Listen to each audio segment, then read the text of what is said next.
오늘 함께 나눌 말씀의 제목은 성령으로 공생애를 시작하신 예수라는 제목으로 하나님 말씀 함께 나누겠습니다. 성령으로 공생애를 시작하신 예수라는 제목으로 우리가 말씀을 함께 나누겠습니다.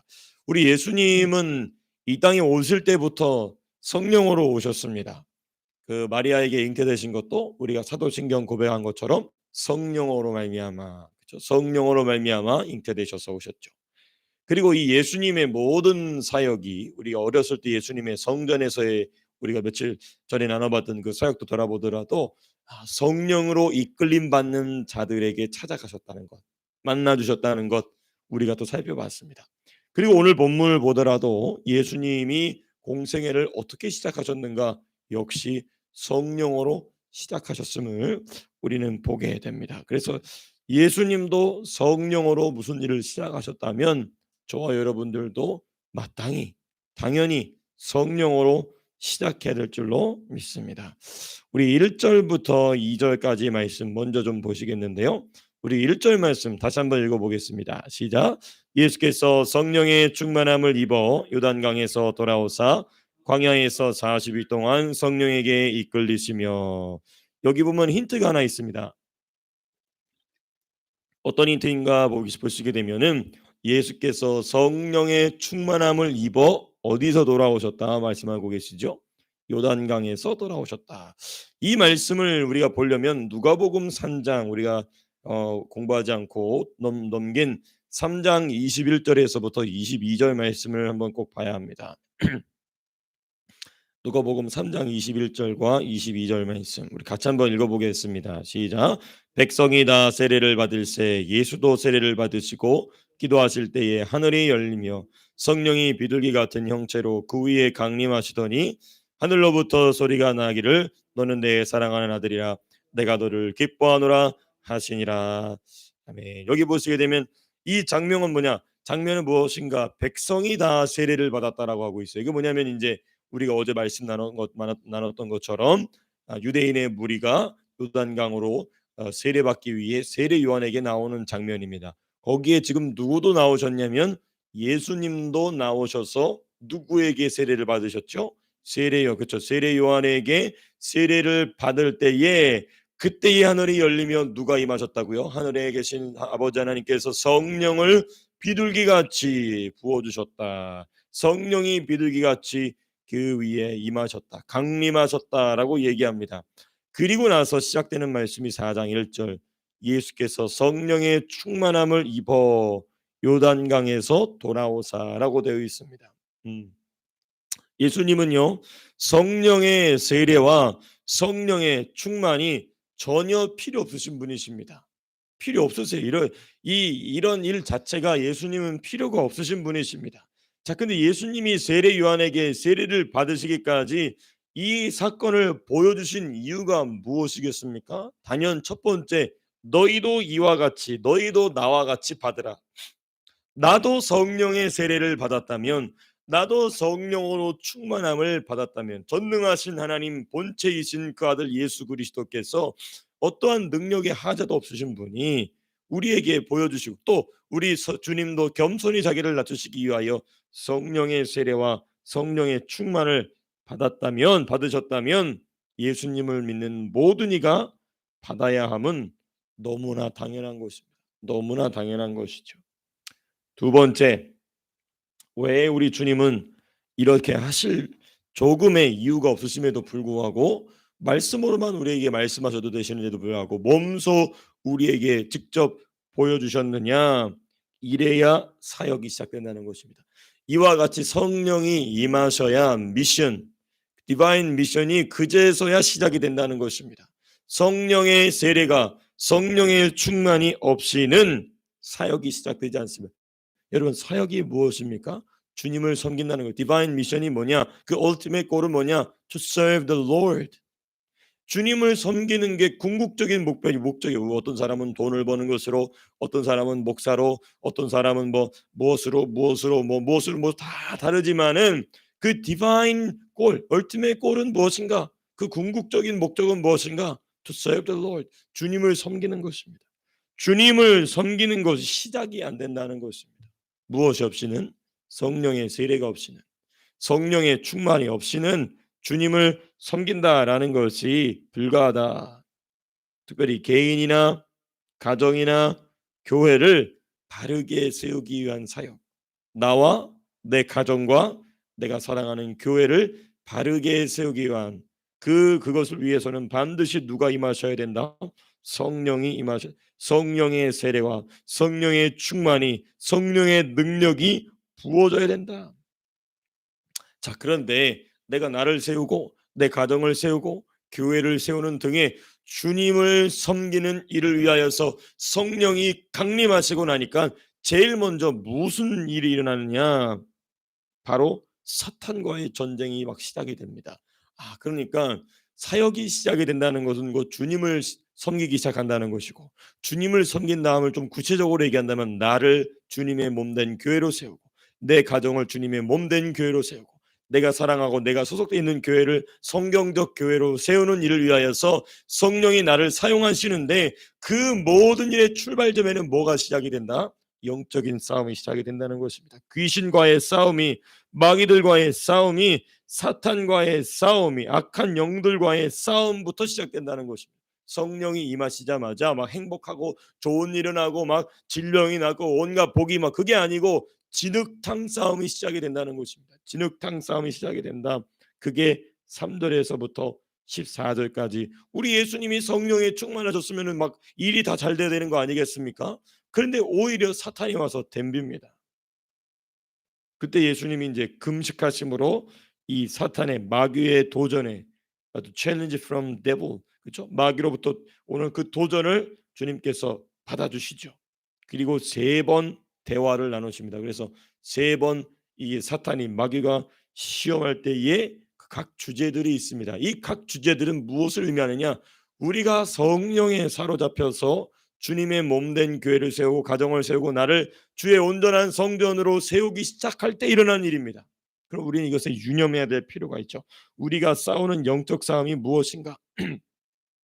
첫 번째 3절 4절에 보게 되면 첫 번째 시험이 기록이 되어 있습니다. 죄송합니다. 우리가 성령으로 충만하여져서 주님을 섬긴다는 것이 시작됐을 때, 주님을 섬긴다는 것이 시작이 됐을 때 무슨 일이 발생하느냐? 첫 번째 싸움이 무엇이냐면 육체의 욕구에 대한 이야기가 됩니다. Concerning about the desiring from our flesh, our body. 우리 몸으로부터 시작되는 그 desire, 그렇죠? 그 우리 몸으로부터 시작되는 어떤 그 육체적 갈망에 대한 이 시험이 시작이 됩니다. 사탄이 와서 건들죠. 2절 보니까 이렇게 돼 있어요. 우리 2절 말씀 같이 한번 3절 말씀 같이 한번 읽어보겠습니다. 시작. 마귀가 이르되 내가 만일 하나님의 아들이어든 이 돌들에게 명하여 떡이 되게 하라. If you are the son of God, tell this stone to become bread. 이 상황의 어떤 백그라운드가 뭡니까? 2절 벌써 보게 되면 예수님이 40 days fasting, 40일 동안 금식하셨어요. 그러니까 몹시 배가 굶주렸겠죠. 몹시 배가 굶주렸습니다. 육체적으로 연약한 상태, 또 weakness in Jesus' body, 예수님의 몸에 이 연약함이 찾아오게 된 것입니다. 그걸 마귀가 아주 귀신같이 알고, 그것을 당연히 귀신이가 그렇겠죠. 귀신같이 알고 딱 덤벼드는 것입니다. 예. 그래서 우리가 마귀는요 우리에게 어떻게 덤벼드느냐? 육체의 욕구, 그렇죠? 육체의 만족, 욕구라면 디자이어겠죠.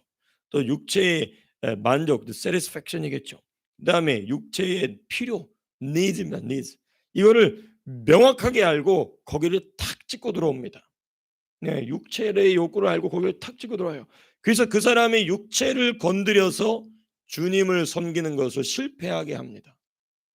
이게 언제 일어나는 일이냐? 성령으로 살아가기 위하여 딱 출발을 시작한 사람에게 일어난 일입니다. 그러므로 여러분, 우리가 육체를 즐겁게 하는 일은 최대한 절제해야 됩니다. 육체를 즐겁게 하는 일을 최대한 자제해야 된다. 예. 육체를 즐겁게 한다. 그러니까 지금 우리 육체를 즐겁게 하지 않기 위해서 이 새벽에 나왔죠.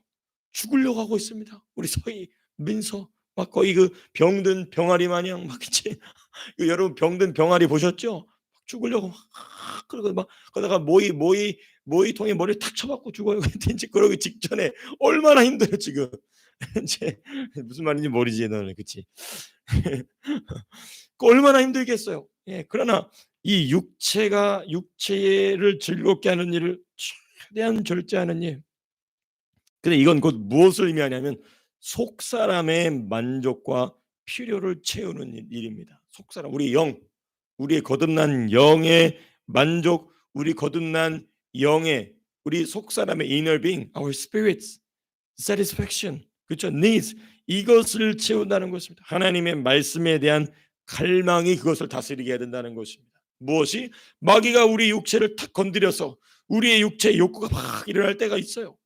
하나님이 기뻐하시지 않는 욕구가 막 일어날 때가 있습니다. 그때에 어떻게 할 것이냐? 우리의 속사람으로 다스릴 것이냐? 아니면 그 귀신에게 속아서 그걸 그 자리에서 풀어버릴 것이냐? 이게 바로 예수님에게 찾아온 마귀의 도전. 자, 그럼 이 마귀에게 이렇게 도전해 왔다면 저와 여러분들에게는 100번, 1000번, 만 번이고 더 도전해 오겠죠. 그러므로 우리가 싸워야 될 영적인 싸움의 첫 번째 부분, 바로 우리 육체에 관련한 부분이다. 우리 육체에 관련한 부분. 나중에 제가 더 깊이 있게 우리 누가복음을 공부하면서 자세하게 좀 살펴보시겠습니다. 두 번째 시험입니다. 두 번째 시험은 5절에서부터 8절까지 나옵니다. 예, 두 번째 시험 이 두 번째 시험은 영광에 관한 것입니다. 영광에 관한 것. 6절에 보면 이렇게 돼 있죠. 우리 6절 말씀 같이 한번 읽어 보시겠습니다. 시작. 이르되 이 모든 권위와 그 영광을 내가 내게 주리라. 이것은 내게 넘겨준 것이므로 내가 원하는 자에게 주노라. 여러분, 사람이 지금 우리 첫 번째 시험은 about our flesh, about our body라고 했어요. 우리의 몸, 우리 육신에 대한 것이었습니다. 두 번째 뭐냐면 about our mind and thought, emotion. 우리의 생각, 마음, 정신입니다. 여러분, 사람이 정신적으로, 그렇죠? mentally, 우리의 정신적으로 누릴 수 있는 가장 최대한의 것이 무엇인가? 영광입니다. 영광. 사람은 그 영광으로 그 정신적 만족을 가장 최상으로 누립니다. 영광, the glory. 그렇죠? 이 영광이 곧 무엇이냐? 권위, 권세, 권력, the power, authority, 이런 것입니다.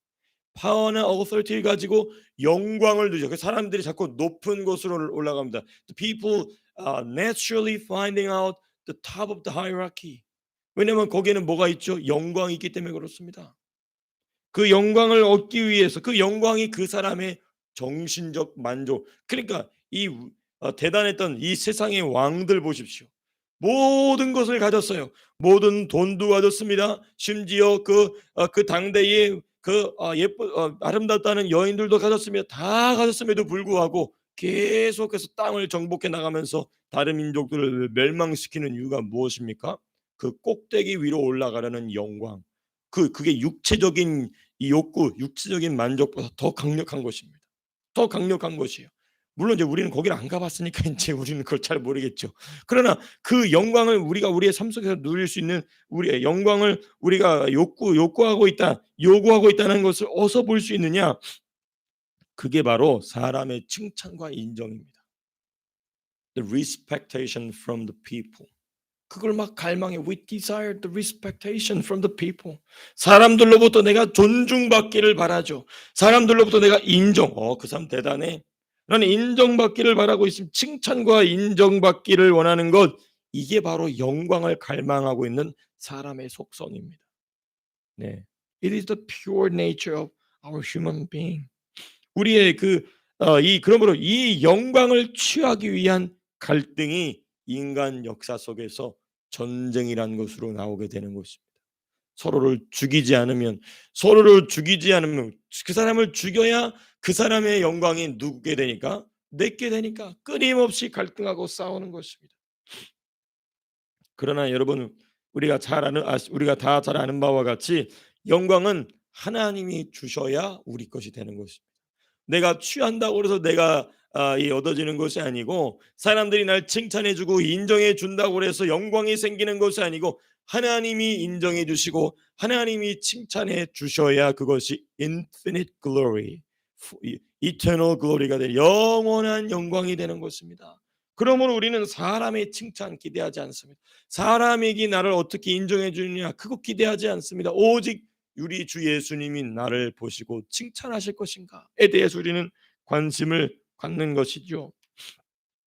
그래서 신자나 불신자나 상관없이 자기 권위를 주장하는 중요한 원인 중에 하나가 무엇이냐? 자기를 인정해 달라는 것입니다. 나 왜 인정 안 해주냐? 이 얘기예요. 교회 안에서 목사부터가 제일 심하겠죠. 왜 나를 인정 안 해주느냐? 또 교회 직분자들이 그럴 수 있겠죠. 왜 나를 인정 안 해주냐? 이게 왜 그러냐? 하나님으로부터 오는 영광을 구하지 아니하고 사람으로부터 오는 영광을 구할 때 일어나는 현상인 것입니다. 그래서 예수님은 영광을 얻는 참된 유일한 통로를 지금 마귀에게 탁 이야기해 줍니다. 8절. 우리 8절 말씀 같이 한번 읽어보겠습니다. 시작.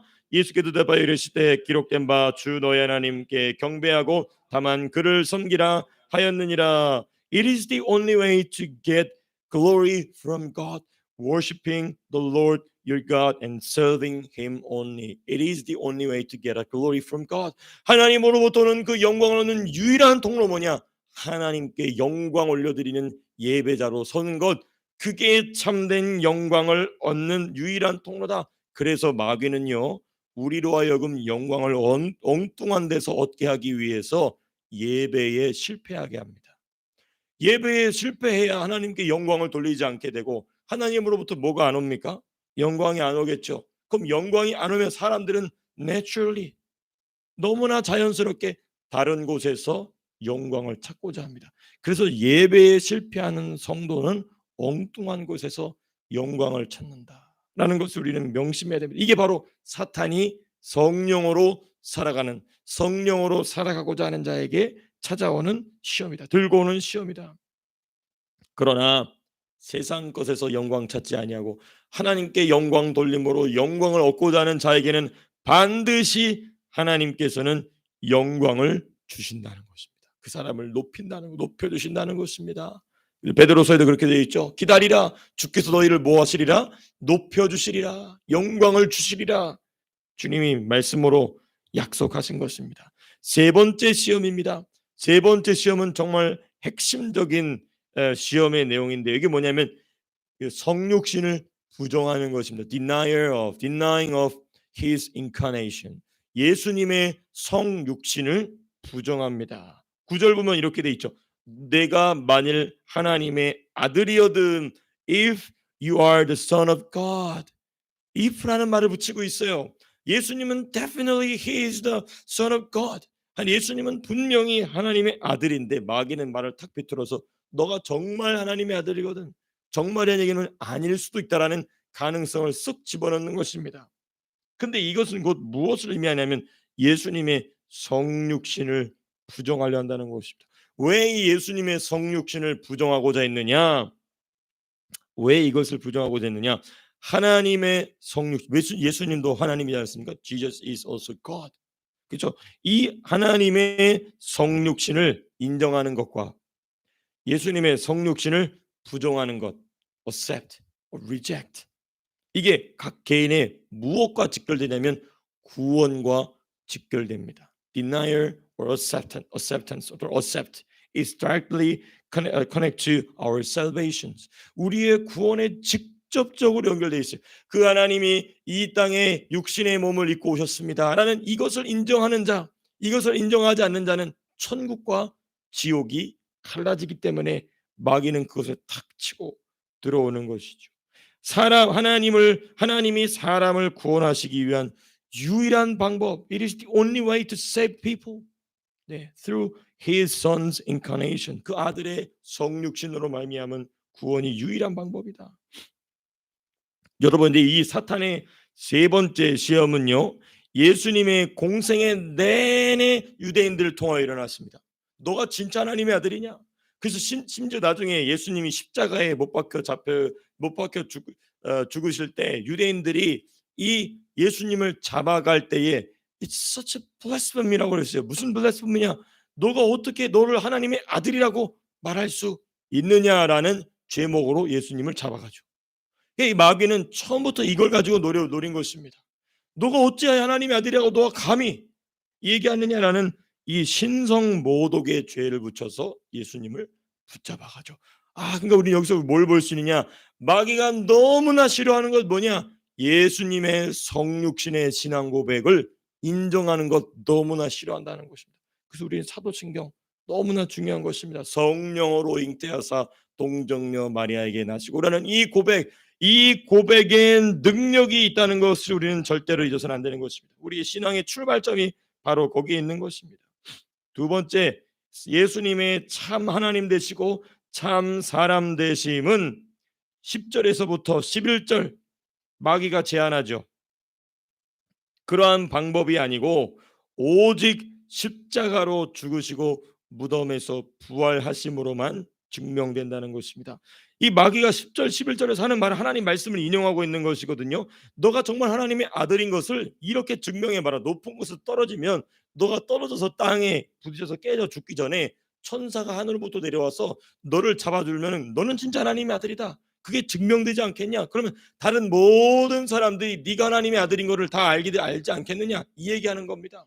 그러나 우리가 중요하게 우리가 기억해야 될 것, 예수님이 하나님의 아들이다. 곧 성육신의 가장 중요한 핵심적인 증거는 뭐냐?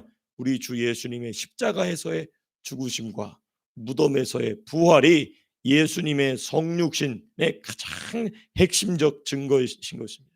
네, crucifixion and resurrection is the only proof, only evidence for His divine incarnation. 예수 그리스도의 그 거룩한 성육신의 유일한 증거, 하나님의 아들 되심을 증명하는 것, 예수님은 십자가에서 죽으시고 3일 만에 부활하시는 것, 그게 유일한 방법이고 그것을 받아들이는 자에게 성육신의 축복을 주신다는 것입니다. 그러므로 이 부분을 마무리하면서 그러므로 성도가 사탄의 시험과 공격과 유혹을 이길 힘도 어디로부터 나온다? 예수 그리스도의 십자가의 죽으심과 무덤의 부활하심에 연합하는 사람에게만 이런 일이 일어나는 것입니다. 그래서 우리가 고난과 죽음에 연합해야 된다는 것입니다. 예수님의 고난에 연합하고 예수님이 고난 받으신 것처럼 나도 고난을 받고, 여러분 제가 어제 또 우리 스승님 설교를 듣다가 또 한 가지 또 참 그렇다 하면서 배운 건 뭐냐? 우리가 예수 믿는 사람으로서 이 세상 가운데 고난이 없다. 그러면 우리는 예수 헛믿고 있다는 거예요. 고난이 없으면, 손해가 없으면, 내가 내 예수 믿는 것 때문에 서퍼링이 없고 내가 예수 믿는 것 때문에 차별 대우를 받고 있지 않다. 그러면 나는 세상과 똑같다는 것입니다. 예, 차별 대우를 받고 있다. 그러므로 우리는 그리스도의 고난에 참여하고 있다면, 그리스도의 고난에 참여하고 있다. 내가 바른 길을 가고 있구나. 내가 스탬블링 할 수 있어요. 조금 넘어질 수 있습니다. 그거 괜찮습니다. 그러나 바른 길로 가고 있다는 것이죠. 예수님의 고난과 죽으심과 부활하심에 연합하는 자에게 하나님께서는 승리를 주신다는 것입니다. 자, 그러면 이제 우리가 말씀을 좀 마무리하고자 합니다. 맺고자 합니다. 예수님의 이러한 모든 답변, 사탄의 이 3번의 시험에 대한 예수님의 모든 답변, 예수님은 말씀 자체이시기 때문에 그런 거 필요 없으시지만은, 그럴 필요가 없으시지만은 누가는 의도적으로 이 일을 기록하고 있습니다. 이 모든 예수님 답변이 어디로부터 시작이 되느냐? 우리 본문의 첫 번째로 돌아갈 수밖에 없습니다. 1절, 그 이 예수님의 모든 지혜로운 답변, 담대한 답변은 어디서 나오느냐? 1절, 예수께서 무엇에 충만함을 입어? 성령의 충만함. 이 성령의 충만함이 마귀의 시험을 이기는 유일한 방법이다라고 지금 예수님이 우리에게 가르쳐주고 계신 것입니다. 그러니까 우리가 왜 마귀에게 자꾸 지냐? 내 힘으로 싸우려니까 지는 것입니다. 그러나 성령으로 싸우면 그 승률이 점점 올라갑니다. 승률을 영어로 뭐라고 하죠? 우리 리차드 김 선생님, 승률? 네, the victory rate라고 하나요? 그렇죠. 예, 감사합니다. 우리 요즘에 통역하는 일에 번역하는 우리 돈을 벌고 있는 리차드 김에게 번역하실 수 부탁하십시오. 네. 어찌됐든 네, 고마워요. 예, 설교를 도와줘서 고마워요.